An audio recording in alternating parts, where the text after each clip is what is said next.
We begin the day with the U.S. military buildup near Iran and a possible easing of tensions. Both countries are expected to hold talks this week as Trump says he is still hoping for a diplomatic solution. Trump has repeatedly threatened to attack Iran. First, he said a strike would come if the regime killed protesters. Well, thousands are now dead, but no military action yet. And now he says the regime has to make a deal on its nuclear weapons program or face an attack. Iran last week said that it would not negotiate under threats, but now it appears ready to do just that. It follows a show of defiance from Iran's supreme leader over the weekend. The Americans should know that if they start a war, this time it will be a regional war. And I'm joined now by Behnam Taleblu. He's the senior director of the Iran program at the Foundation for Defense of Democracies. It's good to have you on the program again. Let me ask you, beyond all the tough rhetoric that we've been hearing, does it look like the U.S. and Iran are now seriously trying to pursue a deal? Pleasure to be with you again. We're seeing different shades or different sides of, I think, both President Trump's commander-in-chief side as well as negotiator-in-chief side.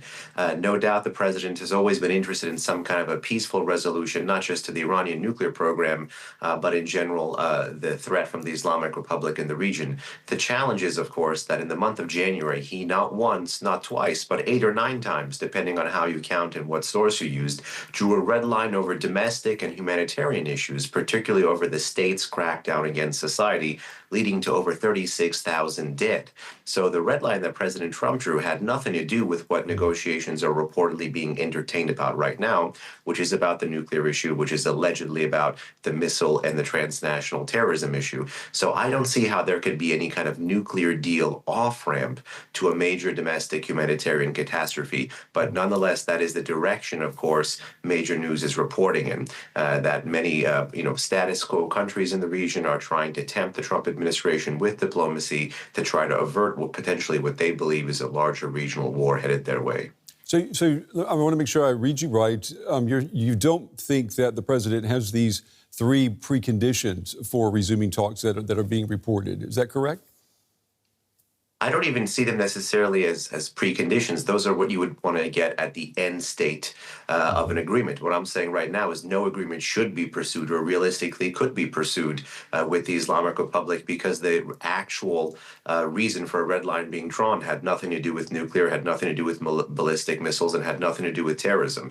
Now, while undoubtedly those are issues the Trump administration does want to resolve and does want to actually fix with Iran, the challenge is, of course, that the Islamic Republic can't meaningfully flex the nuclear card because President Trump took that card away from them last June with Operation Midnight Hammer. And as it relates to the other threats, if Tehran doesn't kind of voluntarily give them up, then it's highly unlikely that it's going to be able to avoid Washington or other countries being able to take it away. But the only reason we're talking about military action right now is not those issues. It's, again, the massive crackdown from the state against the street. And it is because that crackdown was so severe that, A, the regime in Iran turned off essentially the internet for 20-plus days, and B, the regime is even talking about negotiating with Trump after it suffered a humiliating defeat last June because it's trying to do all it can to distract and avert a potential strike on its territory. The fact that President Trump has been so open, public in his support for the protesters in Iran,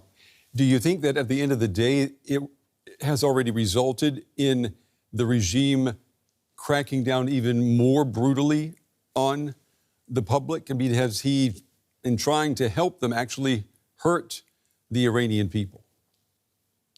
No, I don't necessarily see the foreign political and foreign rhetorical support that the president has given Iranian protesters as having hurt them. What I see is potentially having the opportunity to hurt them morally, of course, as well is the fact that the president promised that quote unquote help was on the way. So he's raised the expectations. That which has hurt the protesters physically, that which has taken life, that which has led to people being killed inside of hospitals and chased inside their homes and shot in bread lines and shot with their families in vehicles is none other than the government of the Islamic Republic itself. And it was those bits of news, those images, those videos that actually got President Trump to draw again, not once or twice, but 8 or 9 times in the month of January, this red line as it relates to the state's crack down against the street. So I think President Trump was trying to build on his rhetorical and political victories in breaking the taboo that he broke in term one, where actually it was proven that you could offer rhetorical and political support to Iranian protesters, and rather than it would be treated as a kiss of death, it was actually welcome.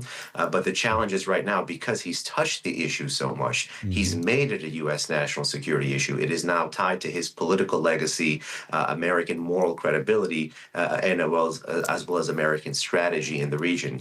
And heaven forbid, if he doesn't do anything, more meaningful on the Iran nuclear file, on the Iran domestic file, and pivots to the nuclear file, America would risk looking like what it did in 1956 with the protesters in Hungary and 1991 with the protesters in Iraq. Well, what do you see then the U.S. doing if the U.S. and Iran, if they fail to make a deal? I mean, can President Trump, can he afford to back off from striking Iran? Or has he painted himself into a corner?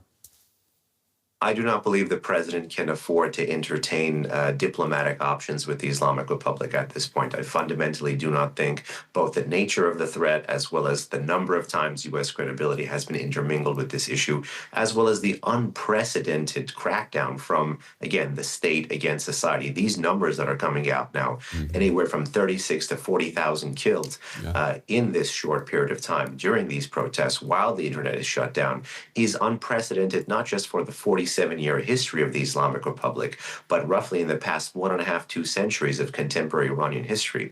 And again, the U.S. president has touched this issue. This issue is not charity. This is fundamentally trying to align the most pro-American street and the most pro-Israeli street with larger U.S. national security in the region, in a country that is governed by fundamentally the most anti-American government and the most anti-Israeli government in the heartland of the Muslim Middle East. So this issue, again, is not a humanitarian soul issue. It's not charity. It's not missionary work, to quote former Secretary of State Henry Kissinger.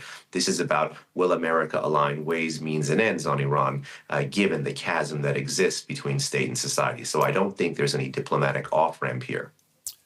Okay, clear words there. We will definitely be following developments between the U.S. and Iran.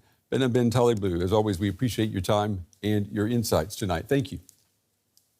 Thank you.